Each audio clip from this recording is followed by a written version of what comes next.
Bonjour, bienvenue sur cette chaîne, c'est encore Evelyne.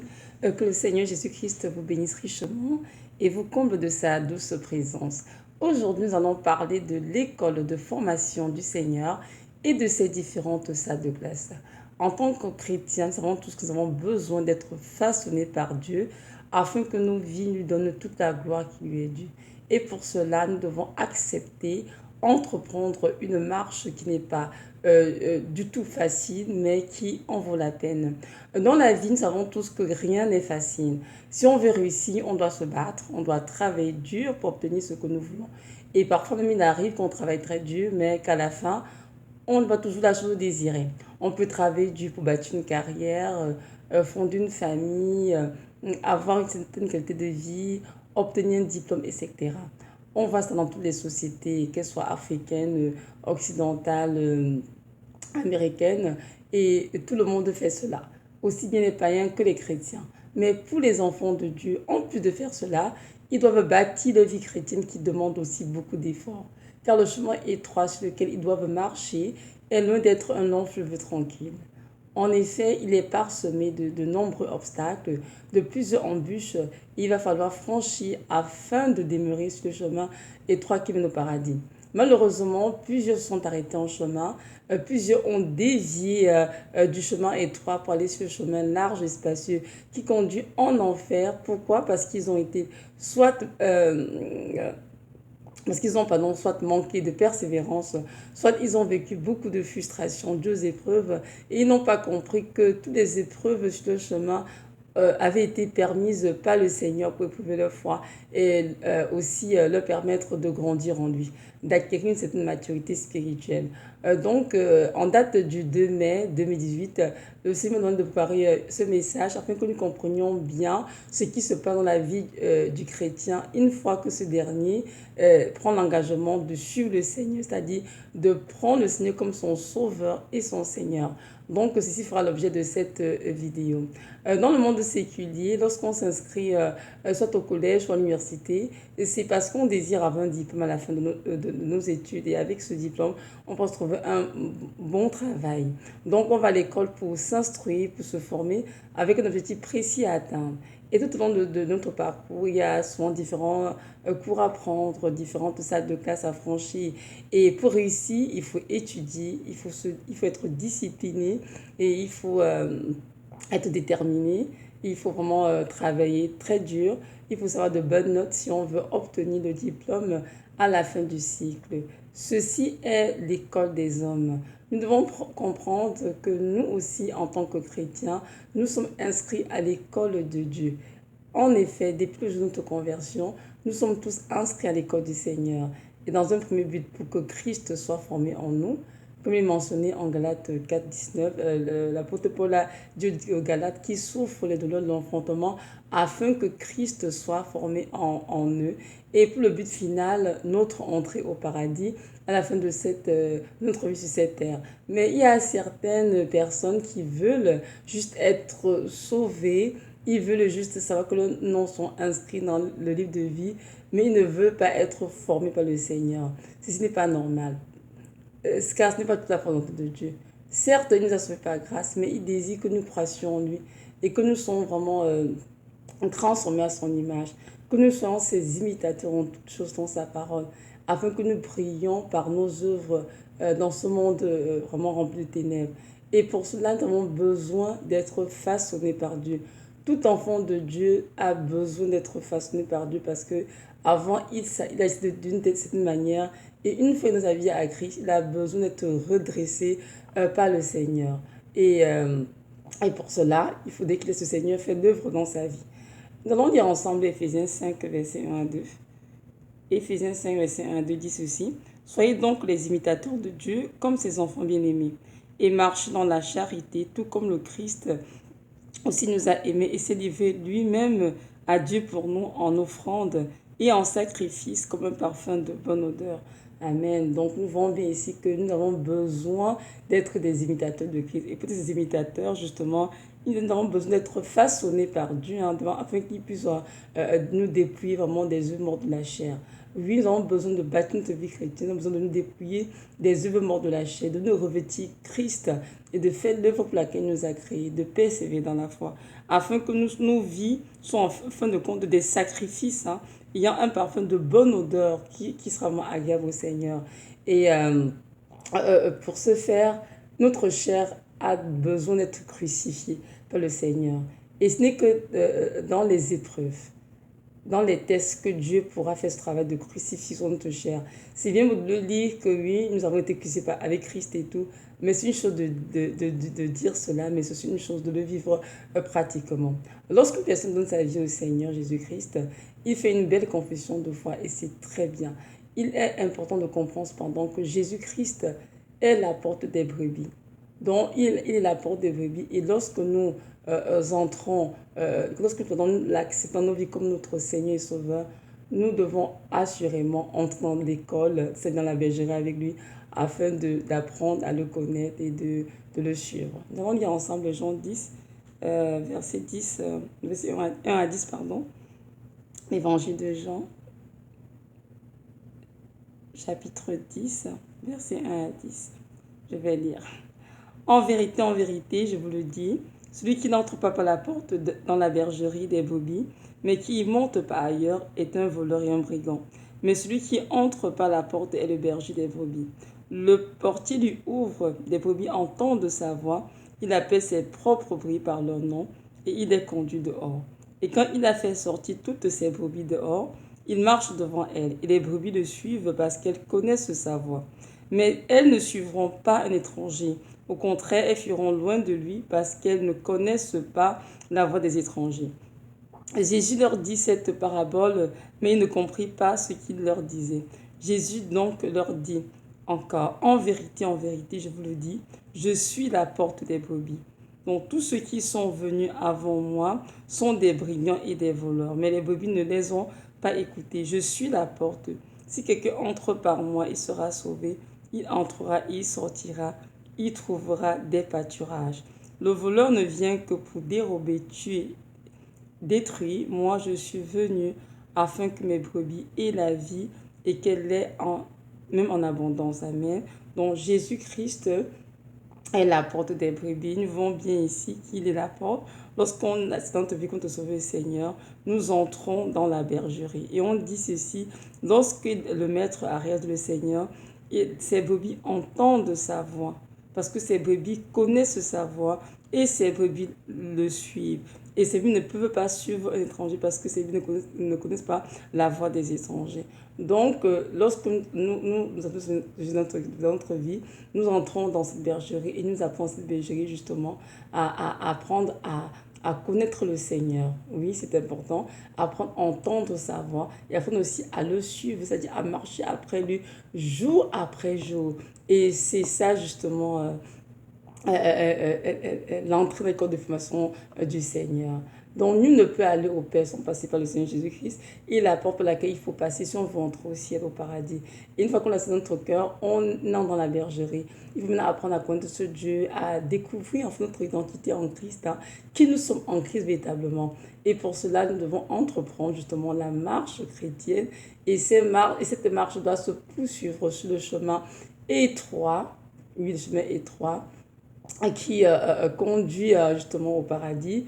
Et c'est pour ça qu'il dit dans la parole aussi que Jésus-Christ est le chemin, la vérité et la vie. Donc il est la porte, il est le chemin, il est la vérité, il est la vie.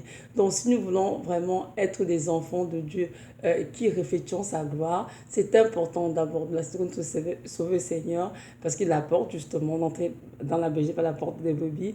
Et c'est important de marcher sur le chemin qui est tracé pour nous, de vivre dans la vérité afin de avoir la vie qu'il a pour nous et de laisser sa vie couler en nous. Donc c'est important. Donc une fois qu'on devient chrétien, on doit marcher ce chemin étroit qui conduit à la vie éternelle.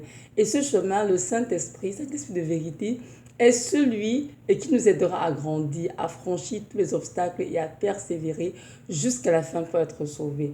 Sur ce chemin étroit, il y a différentes classes par lesquelles chaque enfant de Dieu doit passer et il doit les réussir. Et ces différentes salles de classe ne sont rien d'autre que les épreuves et les tests que Dieu permettra pour pouvoir former cet enfant de Dieu.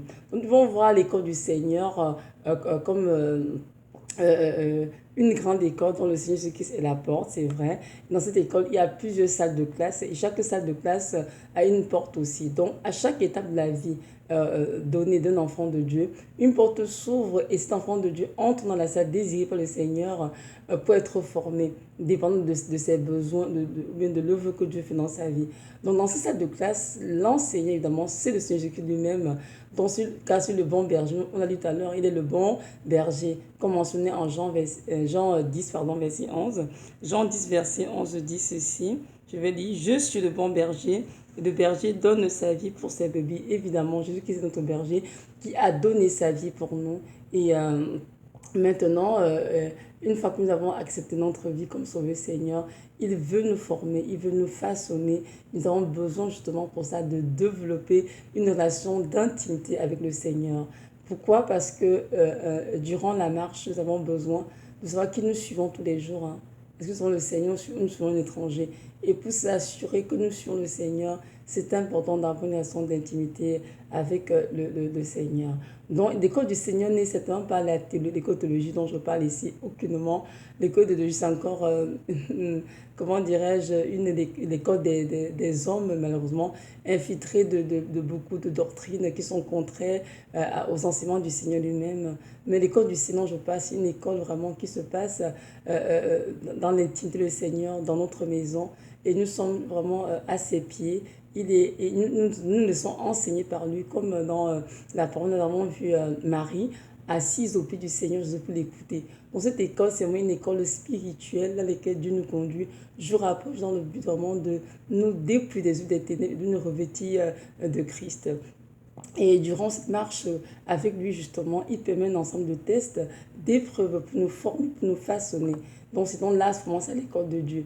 Et chaque classe a ses cours, évidemment, a les leçons à apprendre et les défis à relever.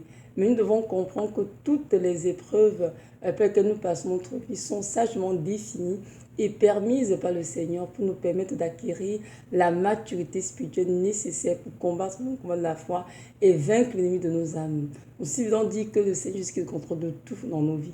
Même des attaques sataniques dirigées contre nous, il est contrôle de tout. Satan ne fait pas ce qu'il veut dans nos vies, non aucunement. Le Seigneur lui donner son aval pour qu'il puisse avoir accès à nous. Nous avons vu la parole, l'exemple de Job. Hein. C'était un homme intègre et juste, nous dit la parole. Mais le Seigneur Jésus-Christ, dans le but de l'éprouver, il a d'amener Job à mieux le connaître, à mieux connaître ce qui lui mettait en Christ. Il a permis que Job soit touché et par Satan, pardon. Et c'est à la fin de cette épreuve que Dieu a dit, que Job a dit, j'avais entendu parler de toi, mais maintenant je te connais correctement. Donc tout ce que Dieu permet dans nos vies a un but bien précis.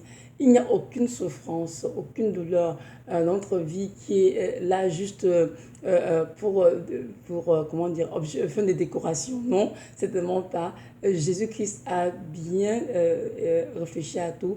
Il sait très bien quels sont les besoins de chaque âme et ce par quoi on doit passer pour être formé par lui. Donc, c'est la raison pour laquelle il est écrit, je crois, c'est en Romains 8, verset 28, toutes choses concourent bien de ceux qui sont appelés sur l'Éternel et qui l'aiment. Amen. Donc, nous allons lire ensemble, hein, Romains 8, verset 28. Je vais le lire. Or, nous savons aussi que toutes choses concourent au bien de ceux qui aiment Dieu, c'est-à-dire de ceux qui sont appelés selon son dessein. Amen. Donc, tous ceux qui aiment vraiment le Seigneur, tout ce qui vit dans leur vie, les choses, les bonnes choses, comme les mauvaises, ce sont toutes ces choses concourent à leur bien. Donc, tout ce que Dieu veut dans notre vie, même si c'est douloureux, c'est pour notre bien et c'est important de comprendre cela. Lorsque Dieu nous éprouve ou nous teste, il désire que nous réussissions. Et pour cela, il y a un certain nombre de dispositions qu'il faut justement avoir. Comme par exemple, il faut avoir la bonne attitude, il faut être disposé à renoncer à soi, il faut être obéissant, il faut être enseignable, il faut être discipliné, et il faut aussi avoir beaucoup de persévérance. N'oublions pas qu'il est écrit que ce sont les violents qui s'empareront du royaume des cieux. Donc si nous voulons être façonnés, il va falloir faire violence à notre propre chair, laisser Dieu faire son travail. Et nous, dans le monde séculier, nous voyons bien, hein, lorsque nous sommes inscrits à l'école, on s'en rend bien compte que nous avons besoin d'avoir certains critères, certaines conditions qui doivent être réunies. Si nous voulons réussir, on doit renoncer à certaines distractions, on doit être discipliné, étudier vraiment, travailler dur si nous voulons réussir. Mais la même chose du Seigneur, c'est la même chose qui se passe et tout. Et ça nous prend encore beaucoup plus parce qu'il s'agit, c'est encore plus sérieux que l'école gouvernement séculier, quoi. C'est vraiment une école qui doit déterminer, qui doit nous former et nous conduire vraiment au paradis, là où Dieu nous attend. Donc c'est vraiment important de ne pas prendre ça à la légère, de comprendre vraiment que dans notre vie, les épreuves, les tests que Dieu permet, c'est vraiment avec un but précis et Dieu a besoin que nous soyons réellement façonnés. Nous allons le passer un à un en revue juste pour voir depuis les questions un peu plus en profondeur. Nous allons parler d'abord dans un premier temps de la bonne attitude. Oui, nous savons tous que l'attitude que nous adoptons devant chaque épreuve est très très importante. Car celle qui définit si on va réussir l'épreuve ou pas, si on sortit des épreuves ayant grandi, c'est-à-dire ayant appris ce que Dieu voulait, ou si nous allons sortir de là étant amers. Oui, c'est très important. Si nous avons la bonne attitude, c'est-à-dire celle d'accepter que les souffrances font partie intégrante de la vie chrétienne pour nous purifier, pour nous sanctifier et que Dieu, c'est Dieu qui le permet. On va demander au Seigneur vraiment la grâce de traverser ces épreuves avec beaucoup de joie, d'apprendre vraiment la leçon qu'il désire. On le fera avec beaucoup, comment dirais de joie, en bénissant le Seigneur, oui, qui nous fortifie et nous rend capables de supporter, même si on a mal. Et même lorsque c'est très très difficile, on est dans sa présence afin qu'il nous renouvelle, qu'il nous donne de nouvelles forces, que nous puissions continuer de le laisser nous tailler, nous crucifier et vraiment faire l'œuvre qu'il désire en nous. Et car ils n'ont comprendre que dans chaque épreuve, il y a une œuvre que Dieu va accomplir. Il faudrait que la patience accomplisse parfaitement son œuvre en nous.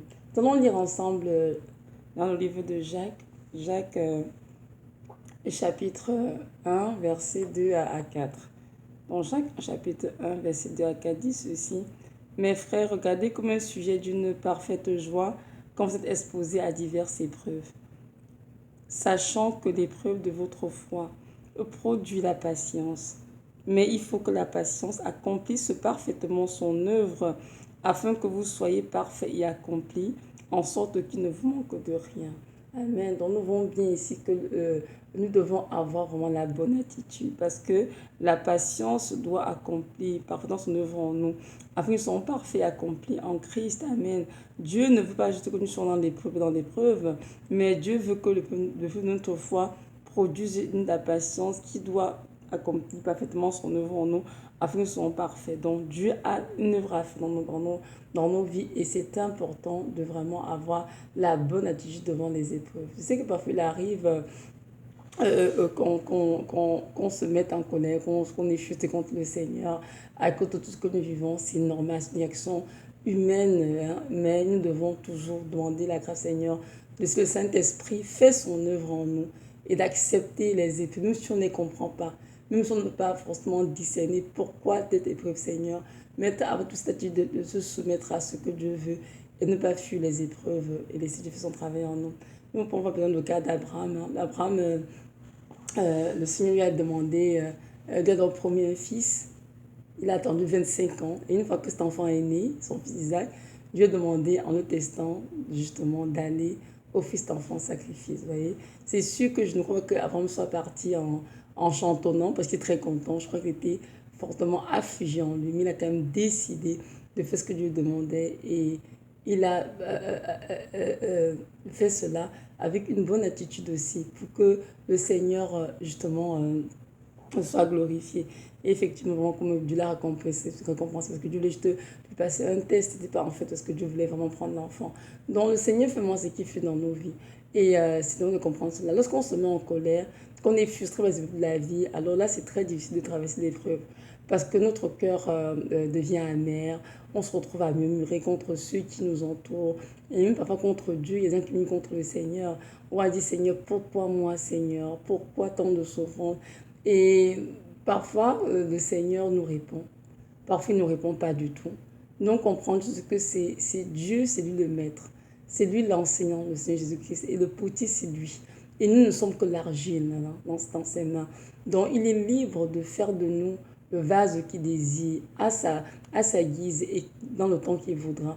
Dieu, il a assis son trône. Et nous, on comprend qu'il ne nous laissera, il ne nous laissera pas être juste des bébés spirituels. Non, non. Aussi longtemps que nous n'allons ne pas comprendre ce qu'il nous enseigne, il va nous laisser dans cette situation qui, ça même si c'est désagréable pour nous, jusqu'à ce que nous comprenions le son et que nous puissions apprendre ce qu'il désire que nous apprenions. Parce que le Seigneur Jésus-Christ a besoin des hommes et des femmes formés comme il est parfait en lui. Cela pourrait même prendre des mois, des années s'il le faut, car Dieu veut accomplir une œuvre en nous et vu que nous sommes parfaits, accomplir toutes choses. Donc, il ne reculera devant rien pour le faire, car il ne nous a pas sauvés pour que notre recherche soit satisfaite. Il ne nous a pas sauvés pour que nous puissions nous adonner au plaisir de ce monde, mais il nous a sauvés pour que notre être spirituel soit façonné. Et c'est important que nous comprenions ces vérités. Dieu nous a sauvés parce qu'il nous aime, oui, c'est vrai, mais il désire que nous croissions en lui. Oui, et ça, c'est quelque chose que je vois qu'il y a beaucoup d'enfants de Dieu qui ont du mal, qui ont beaucoup de mal à saisir cela. C'est que le chrétien doit grandir dans le Seigneur. On ne peut pas rester des enfants spirituels toute une vie, c'est impossible. Et pour grandir, ça prend la souffrance, toute la douleur pour pouvoir grandir.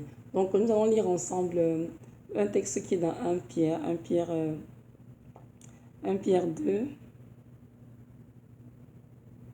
les versets 1 à 3, je vais lire. 1 Pierre 2, verset 1 à 3 dit ceci. Ayant donc rejeté toute méchanceté et toute espèce de fraude et d'hypocrisie et d'envie de toute diffamation, désirez ardemment comme des enfants nouveau-nés le lait spirituel et pur afin que vous croissiez par lui. Si toutefois vous avez goûté combien le Seigneur est bon. Amen. Donc pour ceux qui ont goûté combien le Seigneur est bon, ils vont comprendre qu'ils ne peuvent pas demeurer des bébés spirituels, mais qu'ils ont besoin de grandir, de devenir vraiment des hommes et des femmes spirituelles. Et pour cela, Dieu a besoin vraiment de les faire dans les épreuves. Oui, nous, en tant qu'enfants de Dieu, nous avons tous besoin d'être fait dans les épreuves et des tests selon le bon plaisir du Seigneur. Car il sait très bien si tout va bien autour de nous. Il sait très bien que si tout va bien autour de nous, notre chair a tendance à s'endormir, à se lever au plaisir de la vie et on ne pourra pas grandir spirituellement. Donc, il a besoin vraiment de nous comment dire, secouer par les épreuves et les tests afin vraiment de nous spiritualiser. Et car il est esprit et nous, en tant que ses enfants, nous sommes des êtres spirituels créés à son image. Oui, chaque être humain est avant tout un être spirituel qui vit dans un corps physique et qui possède une âme. Mais la partie la plus importante que nous devons passer notre être spirituel et cette partie qui a besoin d'être façonnée pour le Seigneur. Et c'est la raison pour laquelle le Seigneur Jésus qui a besoin que nous puissions crucifier notre chair et laisser cet être façonné en nous comme il le veut. Donc voilà, c'est ça. Nous allons parler du deuxième point, être disposé, c'est-à-dire être enseignant. Donc c'est ça. Nous devons comprendre que en tant qu'enfants de Dieu, nous sommes des brebis. Nous devons être quelqu'un du Seigneur. Nous, avant de le connaître, nous marchons d'une certaine manière, nous faisons les choses d'une certaine façon. Mais une fois que nous avons accepté de le suivre, nous ne savons rien de la vie spirituelle. Et Dieu sait ce qui est bien pour nous. Il est celui qui est le mieux placé pour ce qui est vraiment bien pour une âme. Nous devons avoir l'attitude vraiment d'un enfant, un enfant qui va apprendre, un enfant qui veut connaître Dieu et être vraiment très, très, très heureux dans le Seigneur. Il y a des personnes qui sont très orgueilleuses, qui ne veulent pas être enseignées. Elles semblent tout connaître et réussir des versets à toi à travers sans comprendre le véritable sens spirituel. En fait, ces personnes sont attachées plus à la lettre morte, mais non pas à la vie elles n'ont pas la vie d'esprit, pardon. Non, c'est pas ce que tu attends de nous. Donc, comprendre que le maître, c'est le Seigneur Jésus-Christ, c'est celui qui enseigne. Et si nous voulons vraiment réussir notre vie chrétienne, être un jour être d'entrer au ciel, c'est important d'avoir un cœur d'enfant. Et Dieu nous dit dans la parole que c'est important d'avoir le cœur d'un enfant. On lit ensemble un texte dans Matthieu Matthieu 18, Matthieu 18, verset 3. Je vais lire. On dit, et Jésus leur dit, je vous le dis en vérité, que si vous ne vous convertissez pas et si vous ne devenez pas comme les petits enfants, vous n'entrerez pas dans le royaume des cieux. C'est pourquoi quiconque deviendra humble comme ce petit enfant, celui-là est le plus grand dans le royaume des cieux. Amen. Waouh, c'est magnifique. Donc, je dirais, en fait, c'est Matthieu 18, verset 2 à 3. C'est très important. Matthieu 18, verset 2 à 3. Je vais me le relire d'ailleurs. Et Jésus, ayant appelé un petit enfant, le mit au milieu d'eux. Et il leur dit, je vous le dis en vérité, que si vous ne vous convertissez pas et si vous ne devenez pas comme les petits enfants, vous n'entrerez pas dans le royaume des cieux. C'est pourquoi quiconque deviendra humble comme ce petit enfant, celui-là est le plus grand dans le royaume des cieux. Amen. Nous voyons très bien que tous ceux qui veulent être du royaume des cieux doivent être comme des enfants. Ils doivent être très, très humbles et avoir des cœurs enseignables. C'est une caractéristique très importante pour tout enfant de Dieu. Et il est aussi mentionné, je crois, mentionné je crois que c'est Matthieu, toujours Matthieu 5, Matthieu 5, verset 3 qui dit ceci. Bénis sont les pauvres en esprit, car le royaume des cieux est à eux. Bénis sont les pauvres en esprit, car le royaume des cieux est à eux. Amen. Donc nous voyons très bien ici que ce sont ceux justement qui ont des cœurs d'enfants, c'est-à-dire qui reconnaissent leur pauvreté spirituelle, qui vont se laisser enseigner facilement le Seigneur, parce qu'ils veulent grandir, hein. Ils veulent passer de l'état d'homme charnel à d'homme spirituel. En d'autres mots, ils veulent arrêter de marcher selon la chair, mais marcher de son esprit à l'exemple du Seigneur. Et ça, c'est vraiment un désir saint, et c'est très bien vraiment d'être dans cet état d'esprit. Nous devons désirer vraiment marcher selon l'esprit, selon la chair, et pour cela, nous avons besoin d'être façonnés par Dieu, d'avoir des cœurs d'enfants, et ces cœurs sont par la soif d'une parole puissante et par l'humilité. C'est très important. Et il est joint d'abord justement que sont ceux qui sont conduits à l'esprit, qui sont fils de Dieu. Amen. Donc Dieu vraiment s'attend à ce que nous soyons enseignés par lui afin que nous puissions être justement conduits par le Saint-Esprit. Donc c'est ça. Nous allons parler de la troisième caractéristique qui est d'être disposé à renoncer à soi. Oui, nous savons très bien que dans la vie, même séculière, hein, pour pouvoir réussir, on a l'école, même au niveau du travail, parfois il va me faire un petit ménage et renoncer à cette distraction. C'est une chose qui nous tire et là, qui nous empêche d'avancer. Dans la vie chrétienne, c'est pareil. Nous devons comprendre que pour réussir dans les épreuves, il faut accepter. Il faut renoncer à certaines choses. Il faut être disposé à renoncer à tout ce que Dieu nous montre dans nos vies qui ne le glorifie pas. Nous devons accepter, mettre certaines choses de côté pour suivre le Seigneur. Et c'est ce qu'il écrit dans la parole, que si quelqu'un veut me suivre, qu'il renonce à lui-même, qu'il porte sa croix tous les jours et qu'il me suive. Donc, vous voyez, parole du Seigneur dans la parole. Donc, il faut laisser de côté certaines ambitions charnelles. Hein? C'est une relation.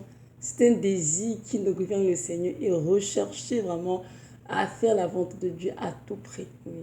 Si nous voulons porter notre croix sans avoir au préalable renoncer à nous-mêmes, ce sera très difficile. On sera toujours en train de murmurer en se disant, Seigneur, j'aurais pu faire carrer dans telle chose, j'aurais pu organiser ma vie de telle façon, de telle manière. Mais en fait, nous devons comprendre que un chrétien ne vit pas pour lui-même. Le chrétien est la propriété du Seigneur et il doit vivre rien que pour le Seigneur. C'est sûr, dans ce monde où on a prêché beaucoup d'hérésie et où les enfants de Dieu sont vraiment, comment dirais-je, beaucoup tournés vers eux-mêmes, le moi, la culture du moi. On a du mal à comprendre ces choses. Nous avons été créés pas pour utiliser Christ pour vivre notre vie, mais pour vivre pour lui. Et c'est important de comprendre cela. Il est mentionné, je crois que c'est en Galates 2, Galates 2 verset 20, ceci. Je vais aller chercher. Galates 2, verset 20 dit ceci. Je suis crucifié avec Christ. Et si je vis, ce n'est plus moi qui vis, c'est Christ qui vit en moi. Si je vis maintenant dans la chair, je vis dans la foi au Fils de Dieu qui m'a aimé et qui s'est levé lui-même pour moi. Amen. Donc si nous vivons, c'est lui qui vit en nous, c'est Christ qui vit en chacun d'entre nous. Donc c'est important de vraiment laisser le Seigneur nous a donné la vie qu'il a pour nous, que nous vivions cette vie avec beaucoup de joie et d'empressement. Et même si nous versons des larmes durant cette vie, nous devons comprendre que c'est nécessaire pour que nous soyons formés. Nous allons parler de la quatrième chose qui est la discipline. Oui, nous devons être disciplinés dans notre vie chrétienne, c'est certain. Nous devons développer une étude avec le Seigneur. Nous devons apprendre non seulement à l'écouter, mais aussi à être sensible au Saint-Esprit. Et puis ça, nous devons lire beaucoup la parole, à méditer, avoir un temps de prière. Et pour cela, justement, pour y arriver, il faut une discipline. Parce que dans la vie, il y a tellement de choses à faire. Aller à l'école, étudier, travailler, pour certains, de la maison, des enfants, il y a beaucoup de choses à faire. Donc, nous devons nous fixer des objectifs à atteindre, un peu de temps correct, avec une plagement réservée, emprunté au Seigneur. Nous devons prendre le temps, accorder un temps à la prière, la méditation de la parole, toutes ces choses. Et nous ne devons pas, comment dirais-je, laisser notre temps être dirigé par les choses de la vie, les choses de la chair. Parfois, parfois on a envie de lire la parole. Ce temps que nous avons prévu de lire la parole, nous de faire cela, parfois on est en train de plutôt de regarder la télévision. Parfois, il y a un temps où on a prévu la prière, de faire cela, on laisse ce temps-là pour plutôt magasiner ou bien être au téléphone avec des copines, avec des copains, pour raconter de choses. Non, nous devons comprendre qu'il y a un temps pour tout dans la vie et nous devons comprendre notre enfant de Dieu. Nous devons organiser notre journée de telle façon que le Seigneur ait la première place dans notre vie. C'est-à-dire qu'il nous dans le Seigneur en début de matinée, c'est certain, c'est beaucoup mieux. Et la prière, la méditation et tout le reste doivent être prioritaires. Donc comprendre que le Seigneur a besoin que nous soyons disciplinés vraiment dans ces choses. Si nous voulons être à son écoute et réussir dans la vie qui met devant nous. Nous allons lire ensemble Josué 1, verset 8 qui dit ceci. Donc je vais lire. Dans Josué 1, verset 8 qui dit ceci. Que ce livre de la loi ne s'éloigne pas de ta bouche, mais médite le jour et nuit pour agir fidèlement selon tout ce qui est écrit. Car c'est alors que tu auras du succès dans tes entreprises, c'est alors que tu réussiras. Donc voilà, le Seigneur nous invite tout justement à méditer la parole jour et nuit pour agir fidèlement selon tout ce qui est écrit. C'est alors que nous aurons du succès dans nos entreprises, c'est là qu'on réussira. Donc si on veut réussir, il est important de se discipliner, vraiment d'accorder le temps prioritaire aux choses du Seigneur. C'est très important. Évidemment, la cinquième chose que je vais aborder, c'est l'obéissance, oui. Donc, on voit que l'obéissance est une clé dans la vie chrétienne. Si nous voulons voir la main de Dieu dans nos vies, il est important vraiment d'être obéissant. Vous savez, il est écrit en 1 Samuel 15, verset 22, que l'obéissance vaut mieux que le sacrifice. Ce que Dieu attend de tout véritable chrétien, c'est vraiment avoir un cœur disposé à obéir au Seigneur. Lorsqu'on obéit au Seigneur, lorsqu'on recherche sa volonté, qu'on s'y soumette, on est béni. Mais lorsqu'on fait ce qui nous tente à chaque fois sans le consulter, parfois on entend sa voix, mais on fait la sourde oreille, alors là on rencontrera certainement des conséquences parfois très amères. Nous avons vu le cas du roi Saül qui a perdu la royauté parce qu'il n'a pas obéi aux directives du Seigneur. Donc lorsqu'on parle d'obéissance, ici on parle de l'obéissance justement par rapport à la parole de Dieu, par rapport aux décrets dans la Bible, et aussi l'obéissance par rapport aux directives données par Dieu concernant nos vies personnelles. Dans les choses vraiment que Dieu adresse concernant la vie de chacun. Par exemple, si un enfant de Dieu demande au Seigneur, voilà, je vais aller en vacances, peut-être, je sais vraiment, en Russie pendant l'été. Et lorsqu'il cherche la façon de se lui dit non, je ne veux pas que tu ailles en vacances cet été, je veux que tu restes ici parce que je veux travailler avec toi. C'est important que les enfants de Dieu obéissent. Nous savons bien que beaucoup d'enfants de Dieu jouent, ils écoutent ce que Dieu dit, mais ils font tout ce qu'ils attendent. Et beaucoup en faisant cela, malheureusement, ont mis leur vie en danger.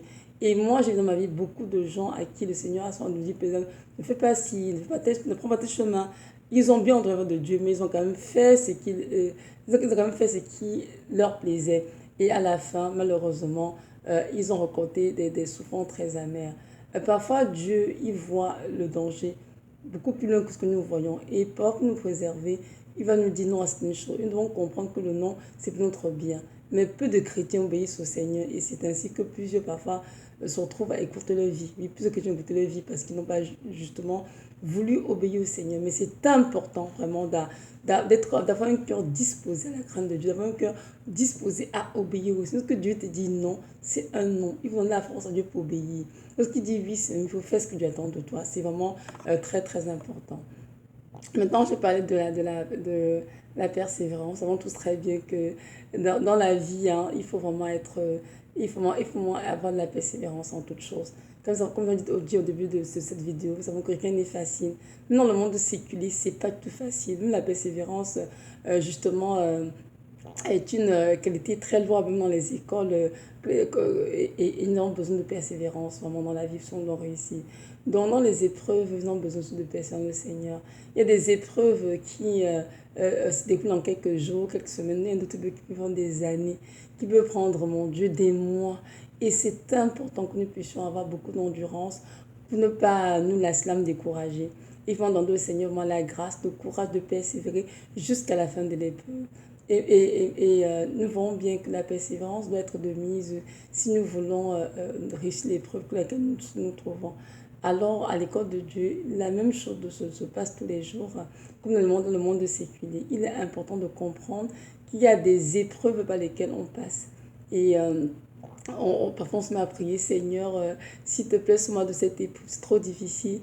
Mais en fait, le Seigneur ne veut pas encore toutes les épreuves. Il veut plutôt que nous puissions grimper la montagne. Il veut plutôt que nous puissions traverser l'épreuve tranquillement parce qu'il n'a pas encore achevé l'œuvre qu'il désire faire en nous. Et pour ça nous prend vraiment beaucoup de persévérance pour pouvoir tenir l'épreuve et qu'il puisse agir autant marqué par lui.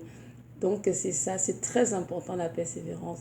Même dans les écoles, dans nos universités, nous savons que vraiment la persévérance est d'être de mise si on veut réussir. Et même nous n'entendons pas tout le temps. Dans le monde du Seigneur, c'est la même chose qui se passe. Nous devons persévérer le Seigneur. C'est comme la parole, hein, sauf ceux qui persévéreront, qui seront sauvés. Donc, Dieu sait que la vie chrétienne ne sera pas toujours facile. Il y aura beaucoup d'épreuves, beaucoup de douleurs, beaucoup de souffrances, beaucoup de pleurs.